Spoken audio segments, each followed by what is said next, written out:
से अनुरोध है। इंडिया पेस्टिसाइड्स के सीईओ हमारे साथ जुड़ रहे हैं, डीके जैन साहब। इंडिया पेस्टिसाइड ने एक एनालिस्ट मीट की और उसमें 25% की रेवेन्यू ग्रोथ की गाइडेंस दी है हेल्दी मार्जिन्स के साथ। आइए समझते हैं उनसे ड्राइवर्स क्या हैं। जैन साहब नमस्कार। इटिनो स्वदेश पे आपका स्वागत है। आप हमारे होम टाउन लखनऊ से जुड़ रहे हैं तो आपका एक स्पेशल स्वागत है। ये बताइए तो 25% रेवेन्यू ग्रोथ की विजिबिलिटी कहाँ से आ रही है? क्या ऐसे ट्रिगर्स हैं जो आपको इतने बढ़िया रेवेन्यू ग्रोथ की विजिबिलिटी आपने स्ट्रीट को बताई है, एनालिस्ट कम्युनिटी को बताई है? ना, हम लोग जो है ऑलमोस्ट 70 करोड़ हर साल कैपेक्स करते जा रहे हैं। पिछले साल भी हमने 70 करोड़ किया था और इस साल भी 70 करोड़ हमने ग्रोथ कैपेक्स किया है, करने का प्रोग्राम है। और इसका एसेट टर्नओवर रफली 2 से 2.5 के बीच में रहता है। तो उस हिसाब से हमारा टर्नओवर जो है हर साल करीब 150 से 200 करोड़ बढ़ेगा और इसका इफेक्ट बराबर कंटिन्यू आते रहेगा। और हमारा कैपेक्स जो है अगले साल से जो नई साइट हमने ली है हमीरपुर में, उसमें हर साल 100 से 125 करोड़ रुपए हम 4 से 5 साल तक इन्वेस्ट करेंगे। तो उसका भी अगर एसेट टर्नओवर लेते हैं हम 2 से 2.5 का, तो उस हिसाब से ग्रोथ बराबर हमारे को बिल्कुल क्लियर कट दिख रही है सर। और जो नए प्रोडक्ट हम लोग ऐड कर रहे हैं ये सब बेसिक स्टेज से प्रोडक्ट ऐड कर रहे हैं हम लोग, बैकवर्ड इंटीग्रेट कर रहे हैं। मतलब उसमें तो अभी तक ज्यादातर इंपोर्ट होते थे इंटरमीडिएट्स, वो इंटरमीडिएट भी हम इंडिया में बना रहे हैं। अभी रिसेंटली पिछले हफ्ते ही पिछले फोर्टनाइट में हमने एक इंटरमीडिएट लॉन्च किया है जो एक हर्बिसाइड का बहुत इंपॉर्टेंट इंटरमीडिएट है जो अभी तक इंपोर्ट हो रहा था मेजॉरिटीली, उसको हमने इंडिया में बनाना शुरू किया है और इससे ग्रोथ भी अच्छी आएगी और इंडिया की जो डिपेंडेंस है चाइना पे वो भी कम होगी सर।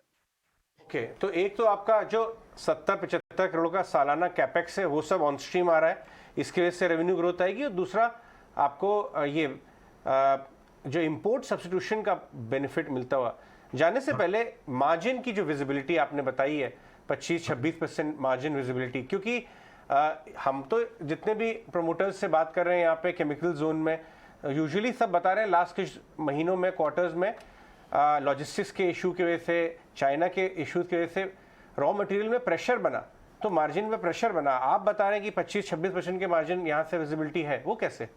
हाँ नहीं सर, ऐसा है ना कि हमारी मार्जिन इससे पहले थोड़ी सी ज्यादा थी, हमें भी 1-2 पॉइंट का डेंट आया है, लेकिन हमारे पास ऐसा है कि हम लोग सब लॉन्ग टर्म कॉन्ट्रैक्ट किए हुए हैं कस्टमर से और उनकी जो एग्रीमेंट है हमारे, उस एग्रीमेंट में हर 3 महीने में और 6 महीने में प्राइस रिवीजन का प्रोविजन दिया हुआ है। और मतलब वो लोग भी अच्छे से समझते हैं कि जब रॉ मटेरियल का दाम बढ़ा है तो करस्पॉन्डिंग इंक्रीज और डिक्रीज जो है हर 3 महीने में हम लोग कर रहे हैं। और दूसरी बात यह है कि हम लोग जो प्रोडक्ट बना रहे हैं वो बिल्कुल बैकवर्ड इंटीग्रेट कर रहे हैं, बेसिक केमिकल से बना रहे हैं। इसकी वजह से हमारे मार्जिन जो है रिलेटिवली बेटर आएंगे और आ रहे हैं अभी भी।